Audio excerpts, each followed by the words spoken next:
Oh, by the way, if we're switching to AEW, I watched the main event of the pay-per-view with Sting and Darby.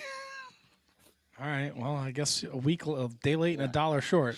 Hey, I watched it. I wanted to give you my 2 cents. Okay, here we go. Buckle in, kids. Literal Tony's in the house. Tony's 2 cents. So, Sting's dumb kids, right? Like, they all dress up like him and they all come out together. That's great. They all hit their signature spots in the beginning of the match.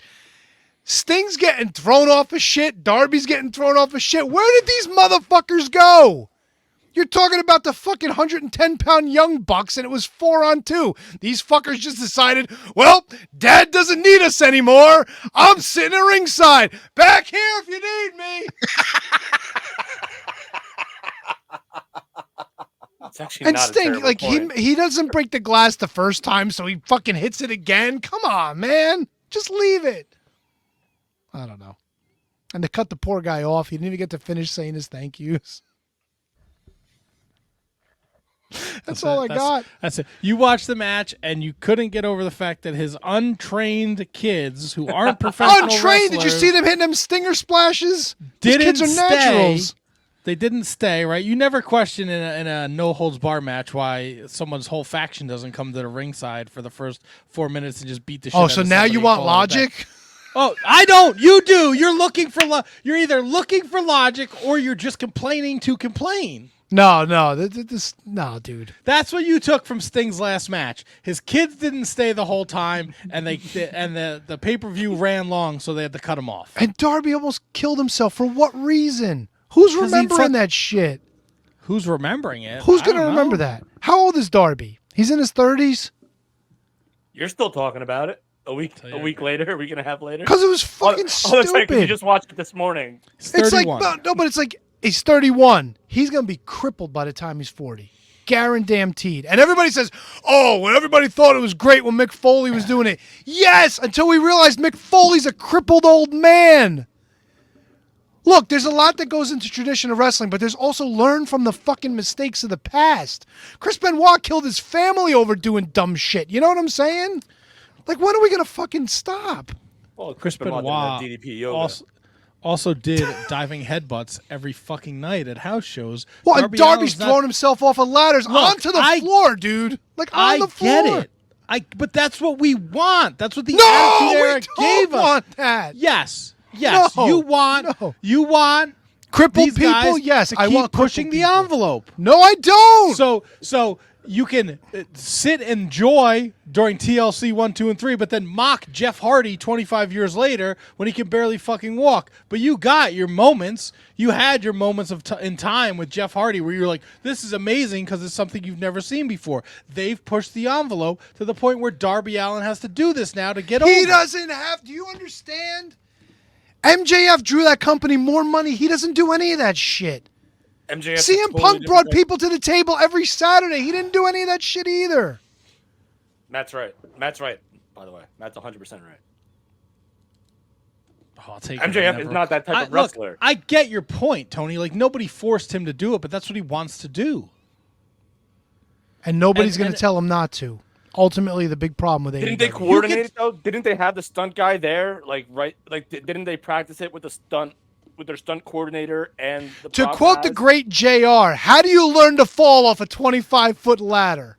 But you can don't. also, Tony, they're athletes. They can tell you they're not going to do something, and they're going to fucking do it anyway. We've heard countless stories in wrestling where someone said they weren't going to do something, and they went the complete opposite way.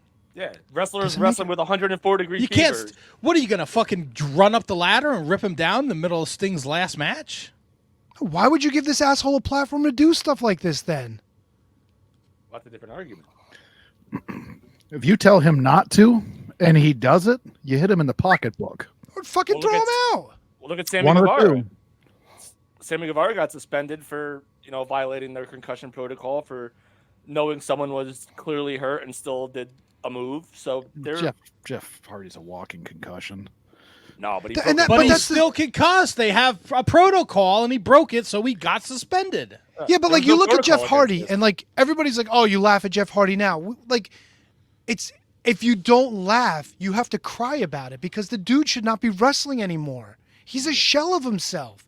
Like, I wouldn't want to see Mick Foley wrestling now. How many times do you cry it's about Ric coming. Flair doing things? I Ric don't Flair cry. I threw don't wanna see 3 it. punches at the fucking Young Bucks, and it looked like dog shit. Like, you don't want to see the people you grew up watching at this state in their life, dude. You just don't. Sting, thankfully, because he didn't do a lot of that stupidity, was blessed that he was able to do it somewhat competently into his 60s. But here's where you're looking at it, and you're not wrong for doing so. You're looking at it through fan lenses, right? That's what we're doing. These guys still want to work. They still want to make a living. Now, does Jeff Hardy need to do the stuff that he does now? Does Sting need to do the stuff that he does now? Probably not. But AEW gave Sting way more of a positive send-off than WWE could have. So maybe Sting felt he needed to do more, needed to work harder to recapture the legacy that WWE totally fucked up. So just using Sting as an example, Jeff Hardy as an example, these guys have a right to earn a living.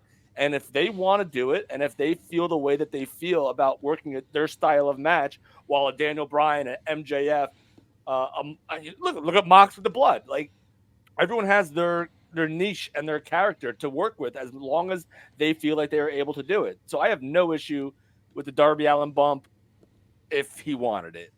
Did I enjoy it? But I have no issue with it. This is nothing new this is what Darby Allin's career has been. I know it always hasn't been on the AEW podium, but like, this is the same guy who let Ethan Page put him in a fucking body bag and then throw him from the ring to the I remember that. Yeah. It's a good call. I don't know. Look, I don't agree with it. The spot's scary as fuck, but I'm not going to sit here and argue with people on fucking Twitter about it. Right. The end of the be day, careful. if he fucking dies at Mount Everest, like he keeps saying, I might not come back. Like, that's your fucking. You wanted to climb it, dildo. I don't know what to tell you. That's a great point. Like, HK, I'm not the fucking wrestling police. I'm just a fan. Okay. I might not like it, but that doesn't mean it's wrong. Darby Allin, the 17,000 people who were there, clearly enjoyed it. So Darby Allin's going to climb Mount Everest. He's going to come back, and then he's going to put a needle in his dick. Oh. and that might kill him. Only at the Hart Ballroom in Newark. Yeah, that's right. Prestigious. When Like, there's not a everyone thinks they're quinceañera. like the fucking be all end all. Like, this is how wrestling should be. It's not. Just fucking. It's either you like it or you don't. Yeah. I just Like, don't. that's why I don't. I get it, but that's why. But here's the problem. I just don't. Like, with everything that we know, how could you even consider that wrestling? It's nothing but a fucking stuntman bump, dude. And it made no sense in this fucking story of the match. Sting wrestled his entire career. His last match, he needs fucking panes of glass? Like, what the fuck are we doing? But maybe that's what Sting wanted.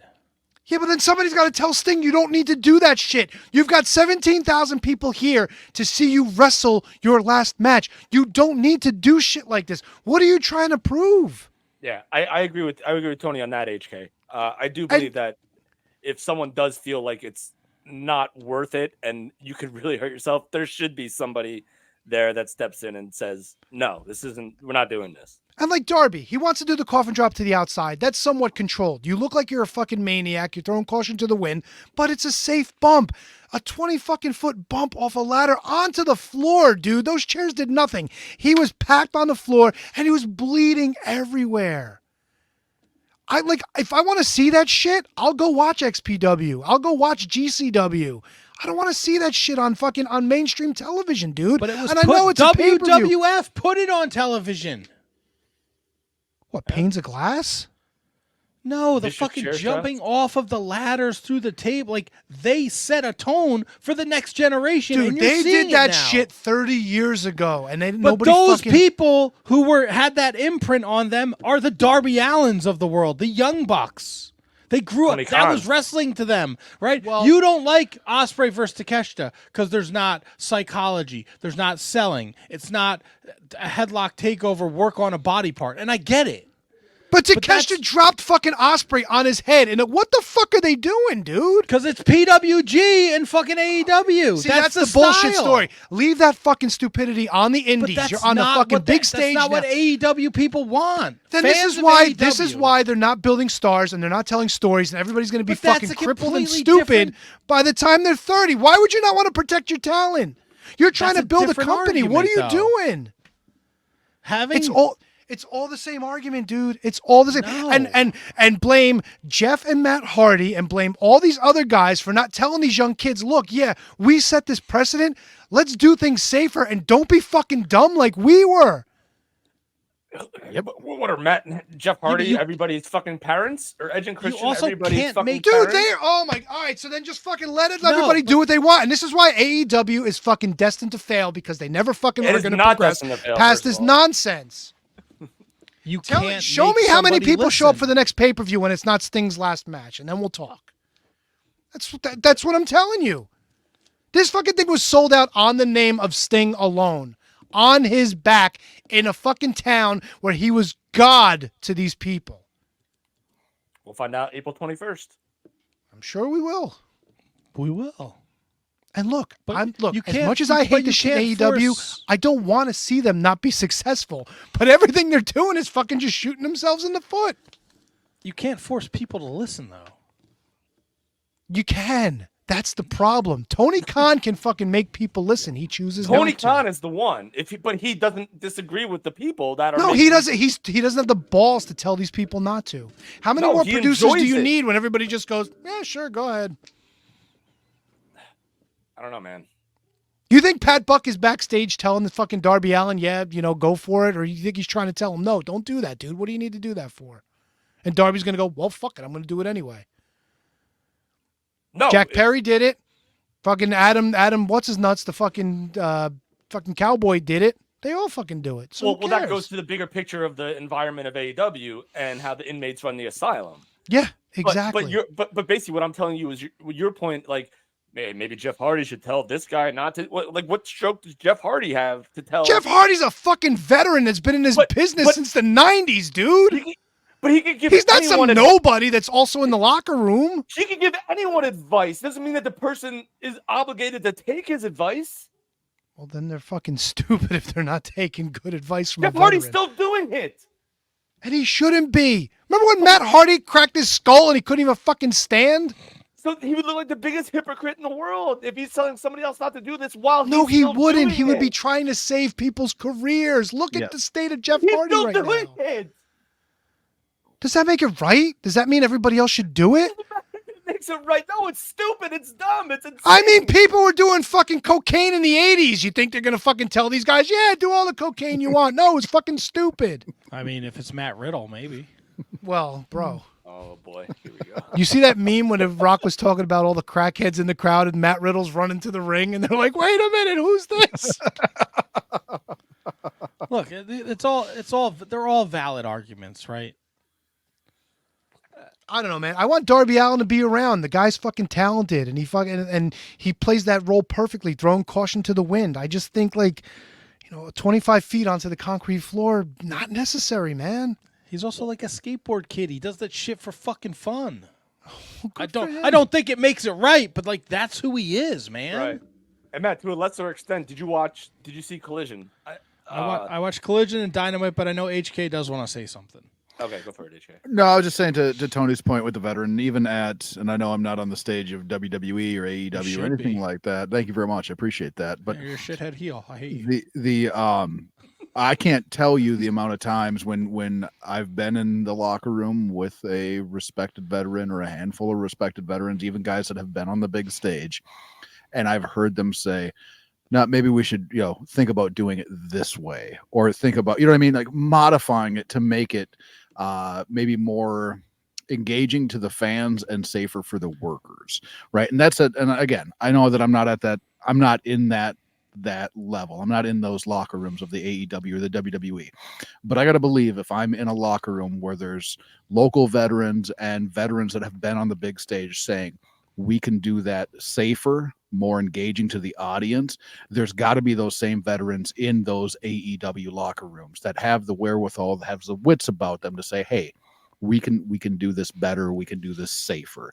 And at a certain point, like you have to listen. Like every locker room that I'm in, there's a veteran, there's a handful of veterans. I'm asking, you know what I mean? I'm listening. There's got to be the younger guys have got to take some of the lead of the veterans. And at the same point, also to KJG's point, like those veterans have to offer that advice. It's that hindsight. It's that you're older. I did this. I fucked this up when I was younger. Maybe it can be better for you this way. You know what I mean? But it falls on deaf ears when the people offering that advice are still doing the exact same thing they did 20 years ago. And I'm not saying a Jeff Hardy, right? I'm not saying Jeff Hardy just in general. I'm just saying veterans that are there. Wait, Like, are the Hardys? Wait. Let me ask you: are the Hardys really like going through tables and jumping off ladders still? Jeff, Like, when maybe not recently, but like as much as since AEW's been around, yeah. oh, Matt I Hardy know. almost- I saw Matt Matt Hardy Hardy. almost fucking, like, you know what I'm saying, Matt? Like Matt was it Matt Hardy that had the concussion thing? Yep. With, When with him the and dive? Sammy Yeah. when they went off that fucking the cherry picker. I remember that.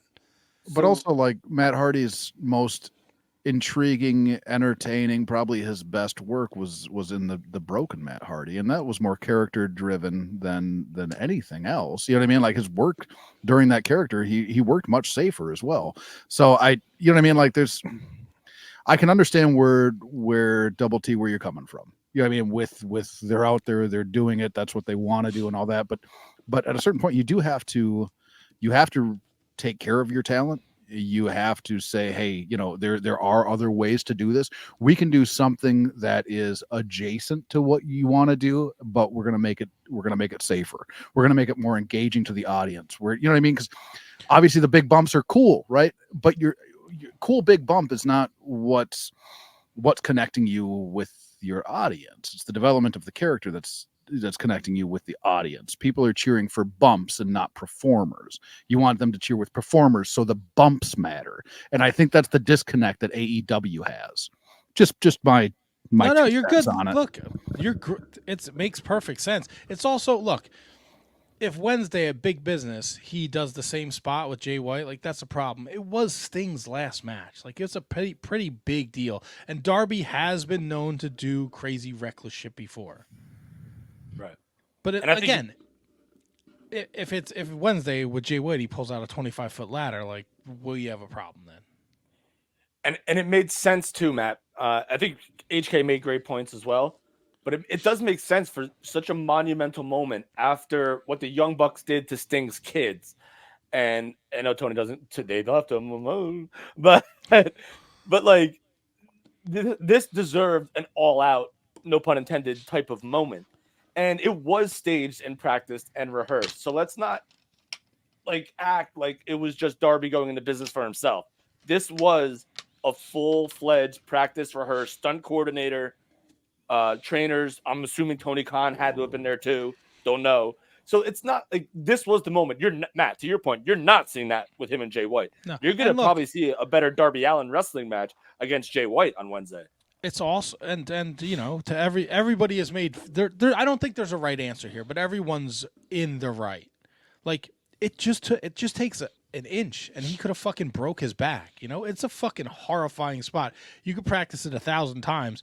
Right. But you're dry, you know, you're dry when you're doing that. When you're fucking wet, when you got the fucking paint dripping off your face, like if he slips off that ladder and he comes up short, like we just watched the, you know, and I'm not even saying it to be funny. It's like Owen Hart 2.0. Like, But the same thing can happen with a back body drop. You know what I'm saying? Like, yeah, it's I wrestling. know, but a back body drop, at least it's you know, It's controlled. too- It's yeah. you can't Darby control Allin's in what- control of his own body in that spot. the minute he pushes off, he can't grab anything. Like if he slips, if his foot goes, he has to decide if he's landing on his face or his ass or his neck. Like, And like to your point with Mick Foley at the Hell in the Cell, like he had to use his eyes to judge how he should fall. And I feel right, like but hindsight, Okay. that was a fucking terrible decision by Mick Foley. Terrible. He also landed on a table that somewhat broke his fall. Darby just pancaked the fucking ground. That's like falling off a fucking like a third-story balcony. I mean, it's like, how is that like? Listen, I get all sides of this. I'm not trying to say that I don't. But it's just like going back to Matt's thing. Like he did it. It was okay. It was safe. Let's move on. Yeah, I wonder what the encore is going to be. That's what I'm worried about. He's gonna climb Mount Everest. And he's going to jump off. He's going to fucking coffin drop fucking Jesus on the way down. Because he's in the heavens. Jesus, take the wheel. Well, speaking of taking the wheel, I think it's time for me to take a slumber. We got it.